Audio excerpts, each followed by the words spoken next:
Hi everybody. Today we are going to be talking about end-stage kidney disease, or ESRD. But it's a lot more complicated than that. End-stage kidney disease is the end of a long-term, so it's chronic problem with the kidneys that slowly, over multi-decades, leads to a decline in kidney function, leading to complete shutdown of multiple systems and potentially end up in killing the patient. But it's not a short story, that's for sure, hence the word chronic, so there's no irony there. But it is like I said, it's a summation of lots of things going wrong, and there's multiple ways we can get to end-stage kidney disease. So first, we need to list the causes, the main causes. So remember, this is a chronic state.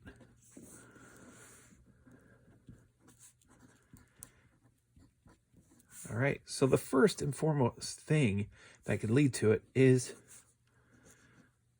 acute renal failures.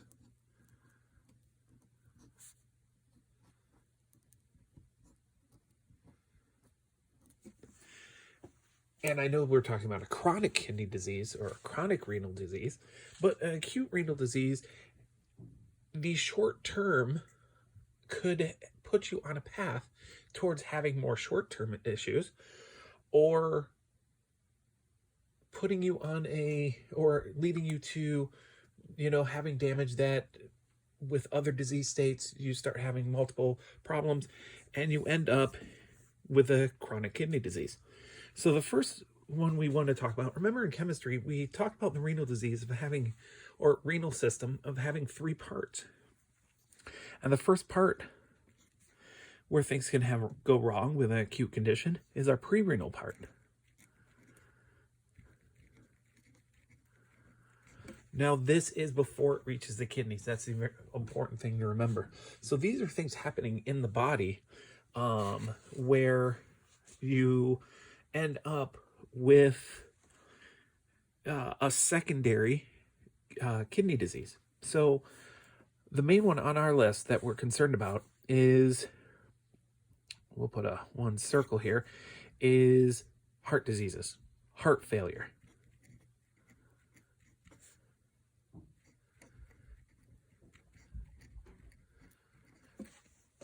That's kind of huge. Number one, the heart failure, first and foremost, ejects a lot of things into the bloodstream that shouldn't be there and disrupts a lot of things. But the reason why this has such an issue on the kidneys is you have a disruption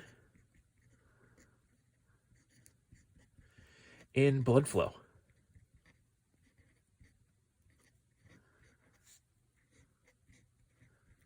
And that's going to be huge. That's going to be monstrous.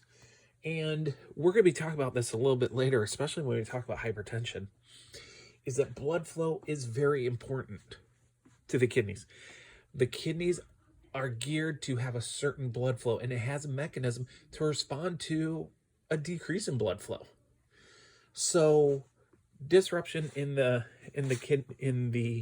heart and leading to a blood flow. So really, in the heart failure, we're talking about an MI, myocardial infarction. So that can cause an issue. And the second one that we talk about is hemorrhaging. I'm going to spell this wrong because I pretty much spell it wrong every single time. Yep, I spelled it wrong, but I'm going to go with it. All right, so hemorrhaging, same thing. Both of these things here lead to the same problem, and that is decreased blood pressure.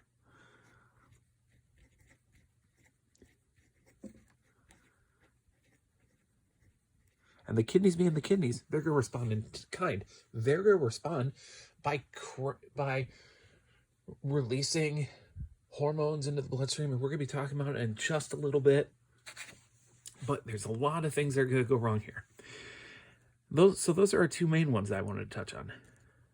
The next part is if we have a pre-renal, we have to have a renal or intrarenal, certain things like that.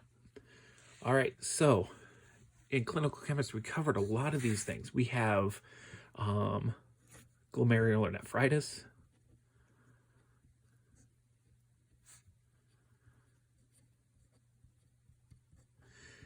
and we also have tubular acidosis.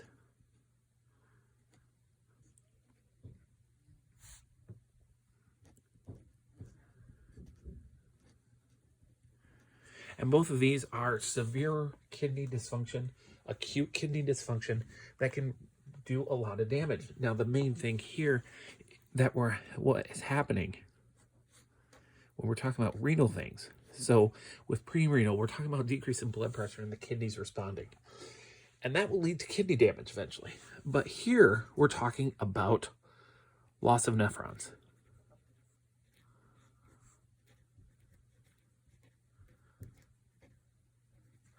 Because if you remember what a nephron is, we have blood flow coming in through the afferent arteriole, so blood coming in.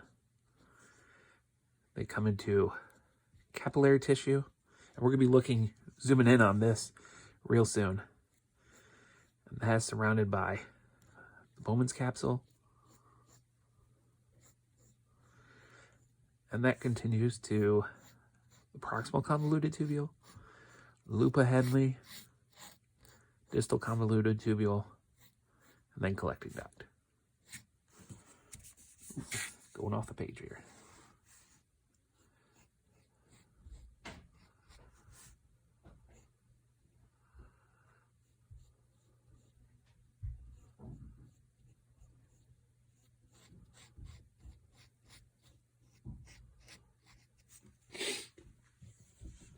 Blood flow goes this way. Things are being reabsorbed. Things are being excreted the whole way along.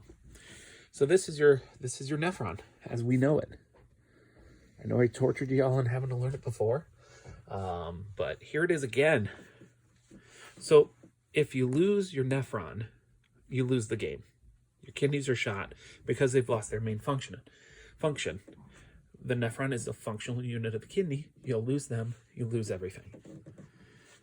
And then C, we have post-renal issues.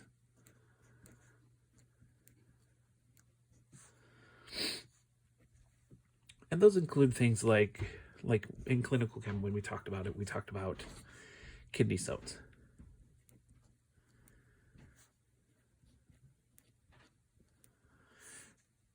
Blocking urine from releasing, the body reabsorbing, causing inflammation in the kidneys.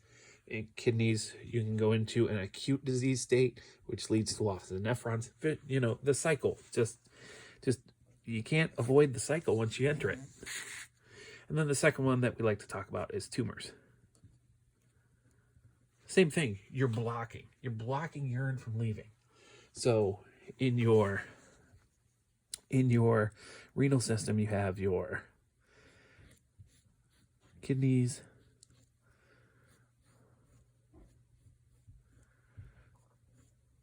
got your ureters, dropping into your bladder, and then down to your urethra. But remember, we also have, and I'm going to use colors, so Jade, this is for you. So you have blood flow coming in, and I'm making it red because this is oxygenated, nice red blood.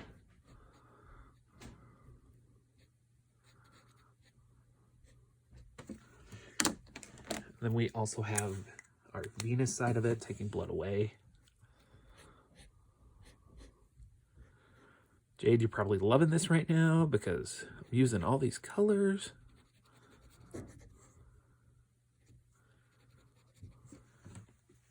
So they're supplying blood flow. So, you can see a lot of these disease states that we just talked about having an impact and how they're interrelated. Because if you mess up this exit, they're going to affect here. If you mess up anything along with blood flow coming in or blood flow coming out, they're messing up here. If you have a renal disease, you're messing up here and here, because there's two. So there's lots of things that could lead to renal conditions. So we're going to be talking about a little bit more of this later. But the big thing to understand is that a post-renal issue could hurt you and cause a renal issue. A pre-renal condition can also hurt you and cause a renal condition. So everything comes back to, I'm damaging a nephron. I'm damaging the kidneys, and therefore I'm losing filtration. Nothing good ever happened from that. So, our second issue is leading to chronic renal disease, which ends in end-stage renal disease, is hypertension.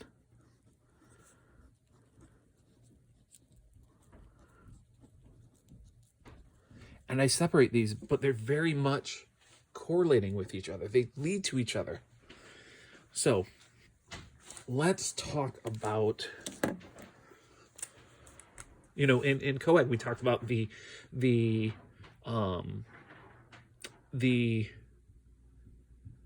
blood vessel structure. And so we have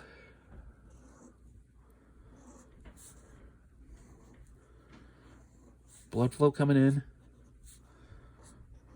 and blood flow coming out. And then we have our capillary tissue. That is surrounded by our Bowman's capsule.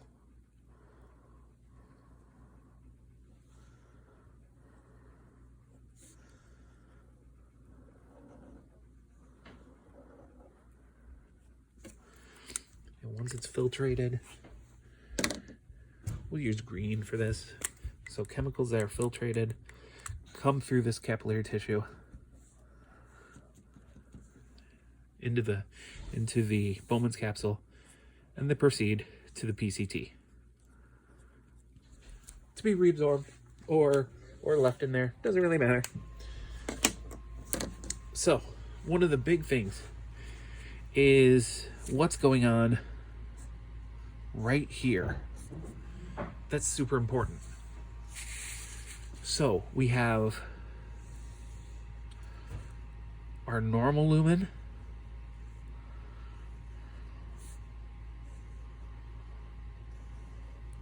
so this is our, remember our lumen of our blood stream, our arteries. They're covered with endothelial cells. And then you have collagen underneath. And then you have smooth muscle. And we'll just call that SM. So smooth muscle. All right, so your lumen's nice and normal in a normal person.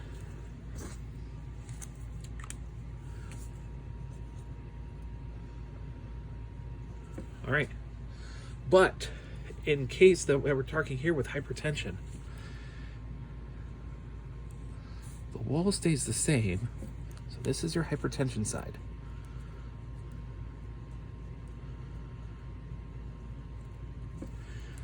But hypertension causes a thickening of the subendothelial layer.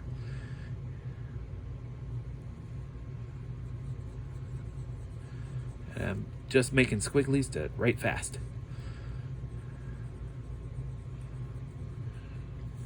Which now, instead of your blood flow going through this massive area, you have this little bitty area.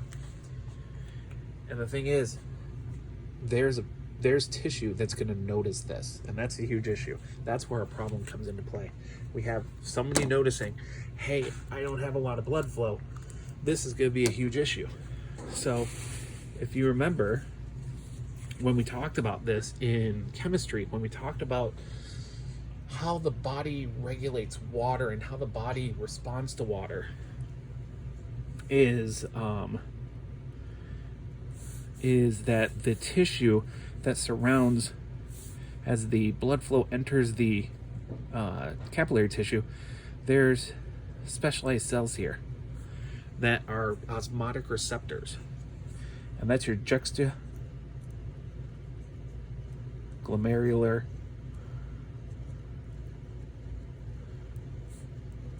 apparatus.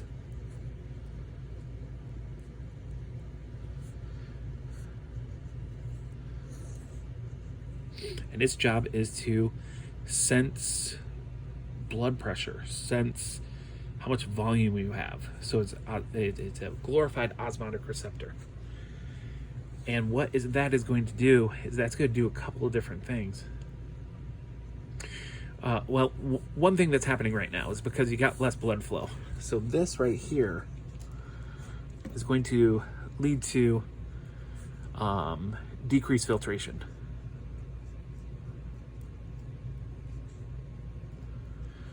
Which decreased filtration leads to a decrease in your GFR. That's a huge problem. That is a problem when it comes to kidneys. You don't want a decrease in your GFR, ever. That is going to be, that's just not good. You're not gonna make friends that way with your nephrons, and that's just gonna be a huge problem. But not only do you have decreased glomerular filtration, but your juxtaglomerular apparatus is kicking in. And what that is gonna do is we know that one of the jobs of the kidney is to monitor blood pressure, monitor blood flow, monitor your osmotic condition. And what that does is that these cells are sensing a decrease in blood flow, and they're going to say, holy crap, we need to secrete renin. Now, some of you might be getting into some PTSD because we're going into that whole water balance system that you guys loved in chemistry, and we're revisiting it. So the renin secretion is going to activate the RAA system, the renin angiotensin aldosterone system. So you're talking about thirst sensation. You're talking about hypothalamic involvement. You're talking about attempting to reabsorb as much water from the tubules as possible. Which, when we start losing nephrons, that's going to be a huge problem in itself. So this really gets really bad really quick. And another thing that this does is the RAA system increases heart rate.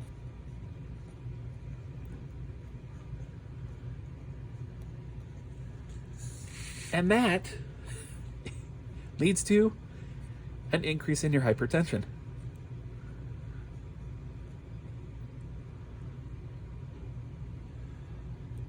So it's really amazing that the thing that caused it, hypertension, is leading to more hypertension.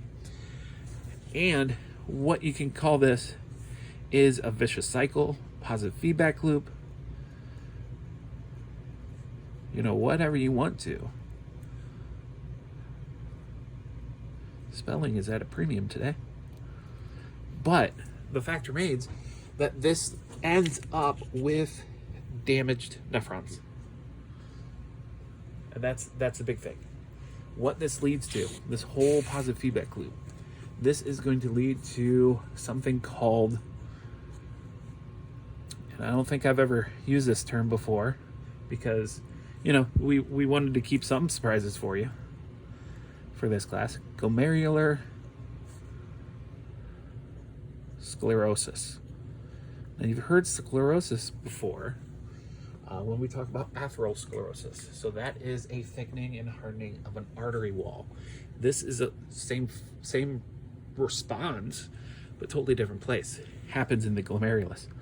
So this is a thickening /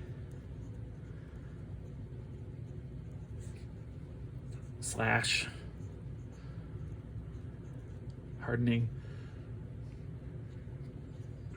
of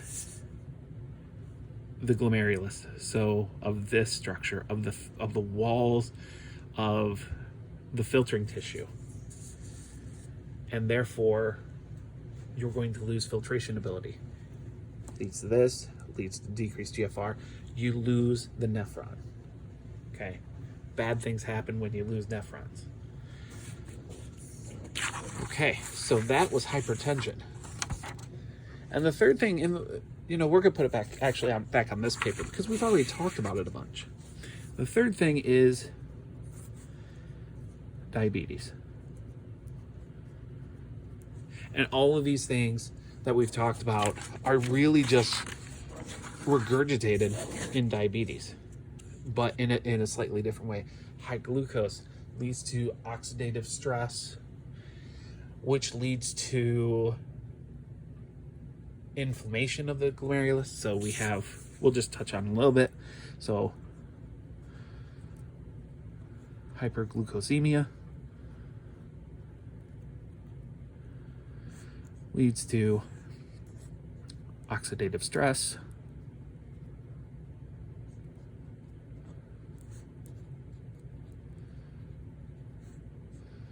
leads to glomerular inflammation,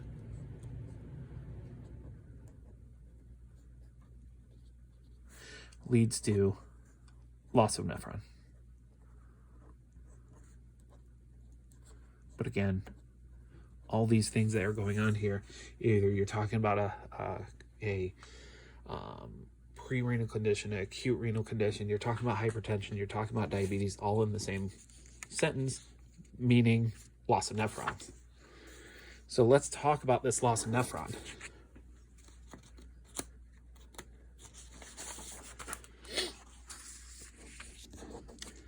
Now, the body is going to respond. The body's going to try to fix itself.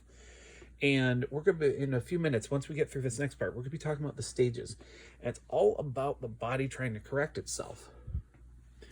So any of these conditions are going to lead to, and this is the big starred part, loss of nephrons.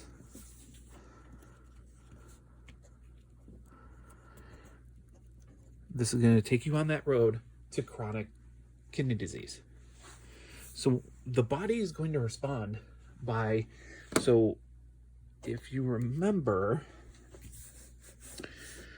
so when you have the kidney, you have a million nephrons in there, and you have capillaries coming in, bringing blood flow in. So that's your capillary bringing blood flow in. Now, either it can go one of two ways. It can go into a happy, healthy nephron,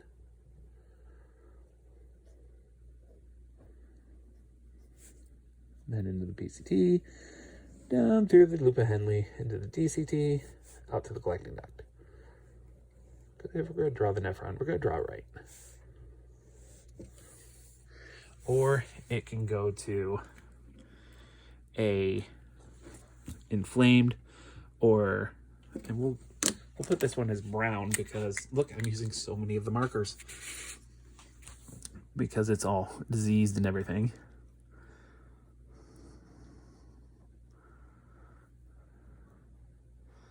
It's nice and inflamed. It doesn't look right.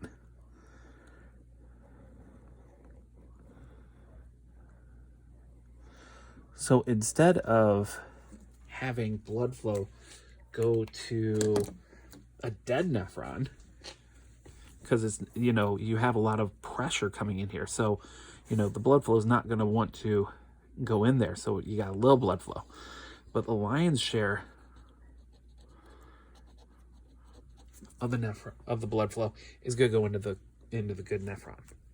So that's first and foremost how the body compensates. Is it shifts. So loss of nephron leads to a shift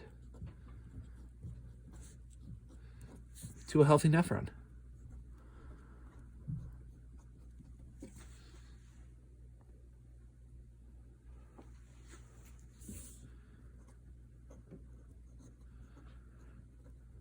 Okay. And when this shifts to healthy nephrons, the glomeruli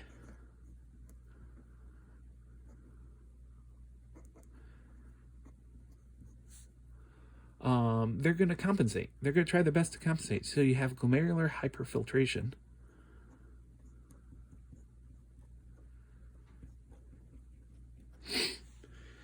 So that's something. That's good. That's not bad. We can deal with that. But there's 2 stages that this will go through. In the early stages, as the body's trying to compensate, is the nephrons tolerate the situation. So in early stages, they tolerate it. And that also leads to a massive increase in your GFR. Okay. Now, the sad thing is, if this continues and the situation is not resolved, this is going to lead to continued stenosis. It's going to lead to glomerular sclerosis, where you have the thickening, you have blood issues, leading to the decline of the once healthy nephron. So this ultimately leads back to that. So, what are you going to do? All right, so the late stages, which we're about to talk about, their hallmark is A, decreased GFR, and B, and these two, I'm going to put kind of a couple things together. We have decreased urine output,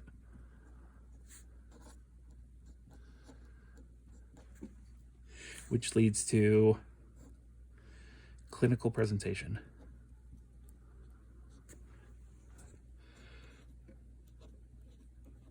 This is when the blood is starting to show signs and symptoms of having major issues. So let's talk about stages real quick. So these are the stages that we were talking about. We go to hyperfiltration. We just talked about that. Hyperfiltration, the nephrons are going to help out the ones that are damaged. Not a big deal. You're still going to have an increased GFR. And if you remember, GFR when you're above 60 we can't really calculate that. So that is going to be one of our major issues that keeps us from knowing what's going on.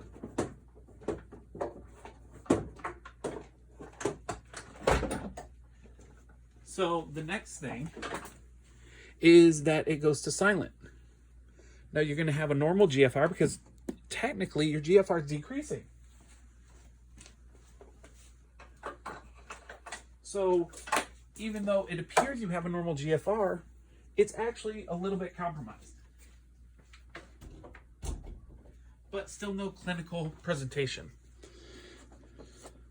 And then we go to incipient, which now you're having a little bit of complications here. You're having some problems going on. But your GFR is still going to be normal. Not really a problem.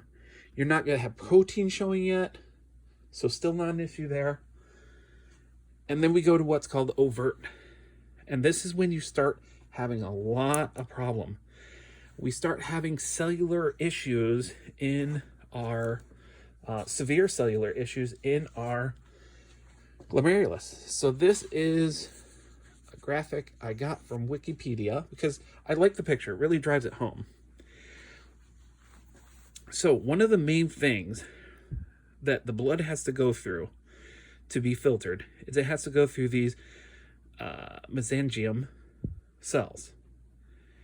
And when you get to that 3rd stage, you start having these mesangium cells being inflamed, and you start having dysfunction in them. And you also have, surrounding the glomerular capillary, are these podocytes. Those podocytes are very important because they keep things like protein in the bloodstream. And when you start having inflammation and you start having podocyte involvement, you start losing a lot of filtration ability. So that happens in sincerity in definitely the 3rd stage. And then we start seeing it. This is huge. Big step here is you start seeing protein increasing. And this is a huge indicator of sincere renal dysfunction, massive loss of nephrons. When you see that protein in the urine, so macroglobulinemia or urea, you start seeing your protein in the bloodstream going down because you're losing it in the urine. Continued GFR decrease. We're talking probably around 40 right now, maybe 30. Hypertension's increasing. When all of this is the stone is rolling down the hill, and then we hit the end stage. GFR less than 15. This is a bad place to be. Massive protein loss, massive loss of nephrons, hypertension. You're losing blood flow. You could have cardiac involvement. There's lots of issues that are happening at this stage. And if you don't, you're doing dialysis every other day. And this is when all those renal indicators, and you start having protein loss, BUN and creatinine are elevating. So if BUN is increasing in the bloodstream, then you could have increased ammonia, you could have increased uric acid, your electrolyte balance is all messed up, water balance is all messed up. So there's a lot of complications going on. So let's talk about in relation to our testing. So a couple of things that we want to touch on when we talk about testing, because we are laboratorians. So let's relate this to laboratory. So testing wise, this is when we start having our renal indicators. So first test we want to talk about are our kidney function test.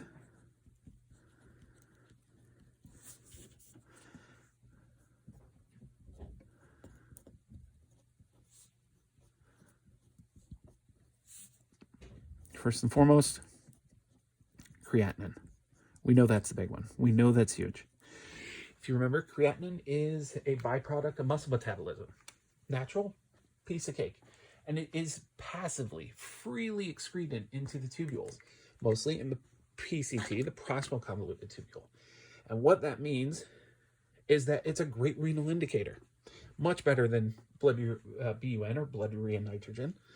Not the best one in the universe, but because it's so standard, we use it to calculate GFR.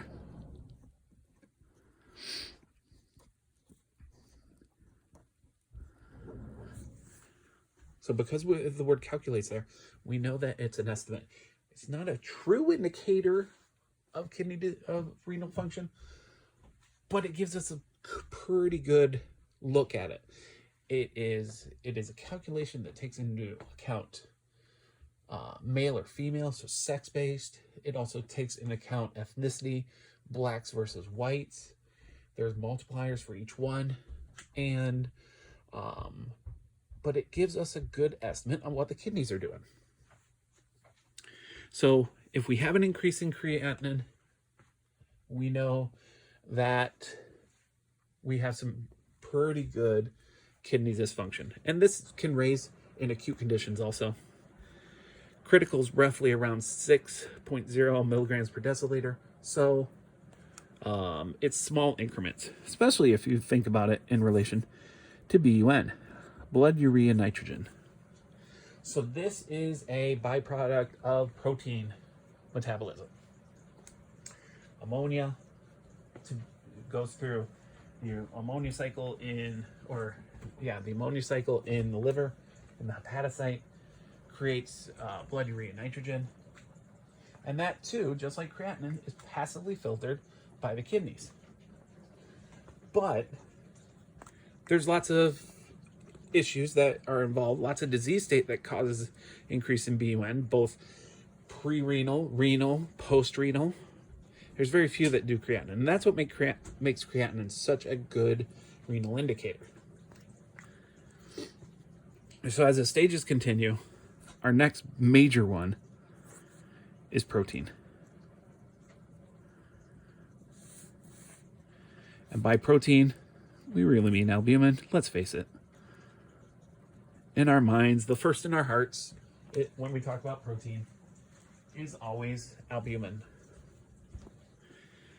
And when we're looking at this, when we're referencing creatinine and protein, we start looking at the urine and we start doing a protein creatinine ratio.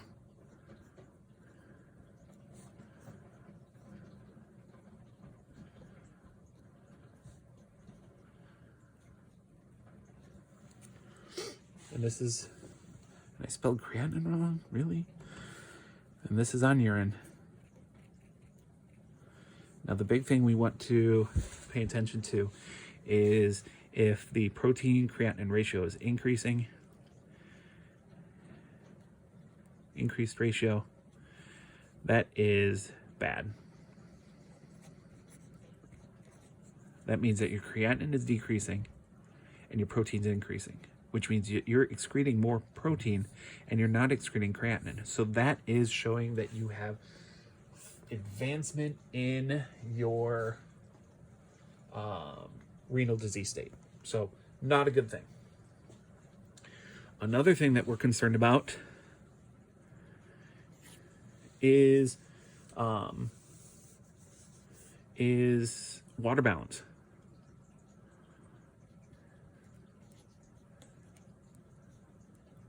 Now you might think that, well, that's not a chemistry test.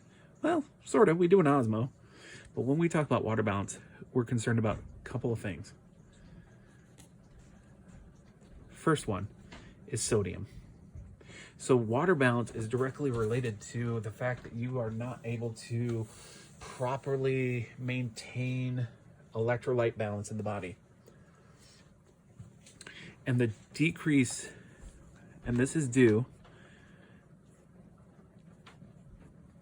to the decreased GFR. You can't filter it enough. You can't filter fast enough. So the sodium starts increasing. And all the bells and whistles of a sodium disease state, hypernatremia, come into play. This will lead to edema and increased blood pressure,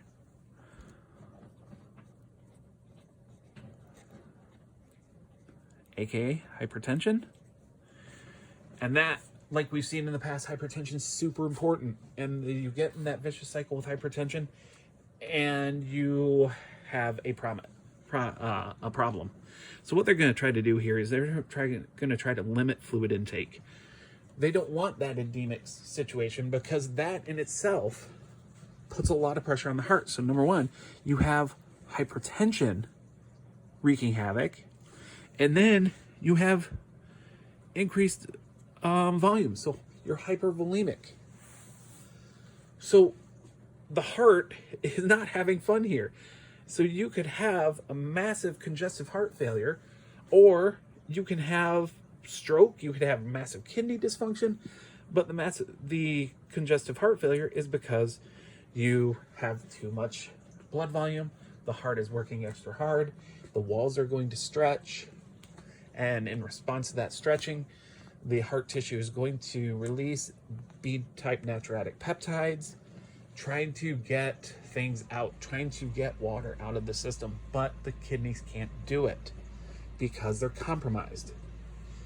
So you have a lot of things that just try to function and they just can't, because all comes back to loss of nephrons.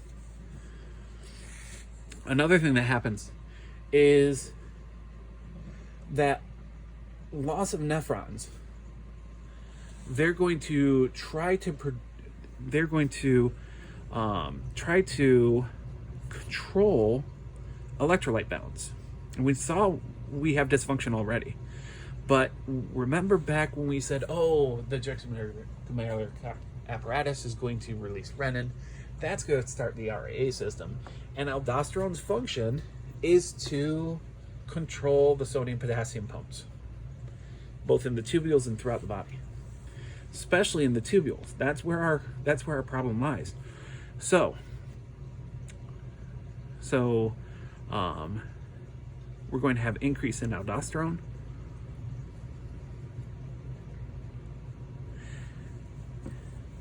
And And that's going to try to activate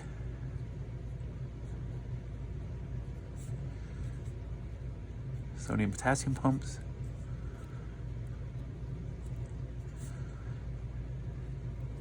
In the nephrons, or in the tubules, let's be accurate, shall we, Tom? And what that is going to do is this can't function because, so we lose this due to loss of nephrons.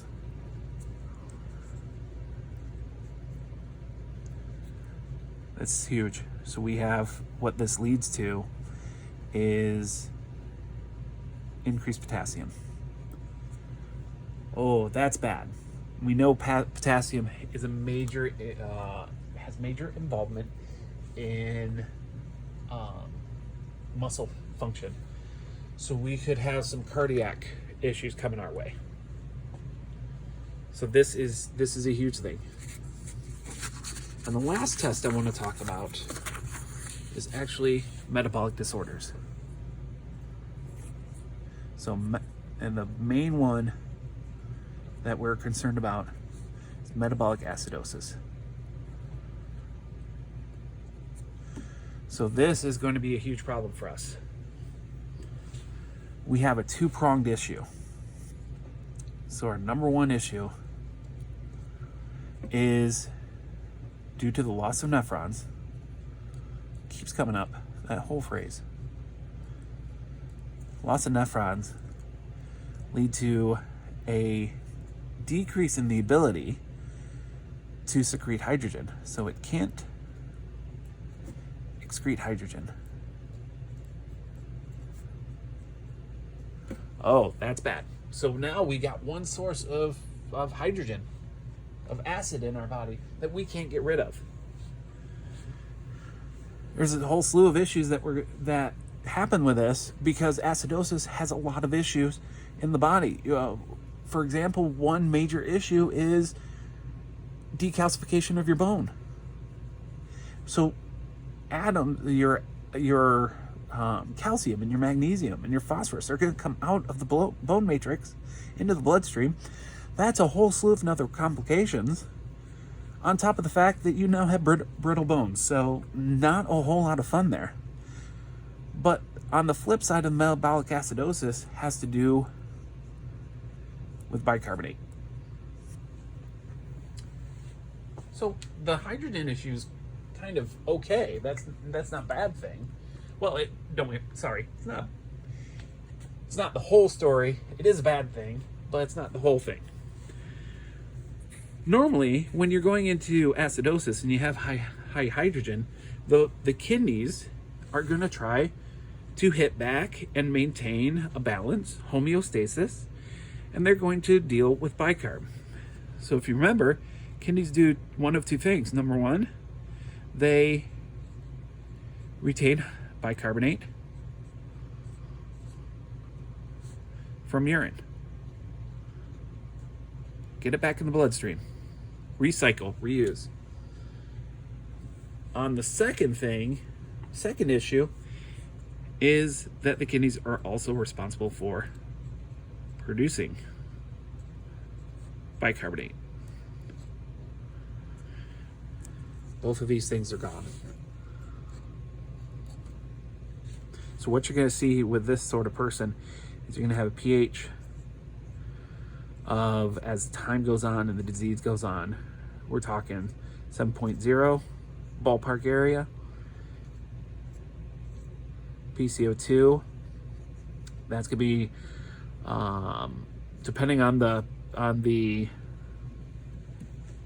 ability of the respiratory system, that could be elevated. That might be 50-ish. PCO2 is not really affected unless the lungs are affected, so we're probably talking about 98. Your O2 sat, that's probably around 98 also, no biggie. HCO3, we're talking about 14, maybe. You don't have much. Base excess, this could be in the negatives. So we got a lot of bad things going on there. And when you go into metabolic acidosis, you know, we're dealing with bone issues, we're dealing with a lot of different issues, but it's really not putting a good example or a good prognosis for the patient, because drugs don't work well, proteins stop binding. It's a cascading effect that you have going on here, and it's, you know, nothing is going to work. So this right here, this is severe end stage. This is the patient's in a very bad place. You don't see this until end stage, but you see BUN creatinine, you see protein. You can start seeing that definitely around stage 3. Major increase in stage 4, stage 5. All bets are off. GFR's in the toilet. It's either you fix the issues and get a transplant, or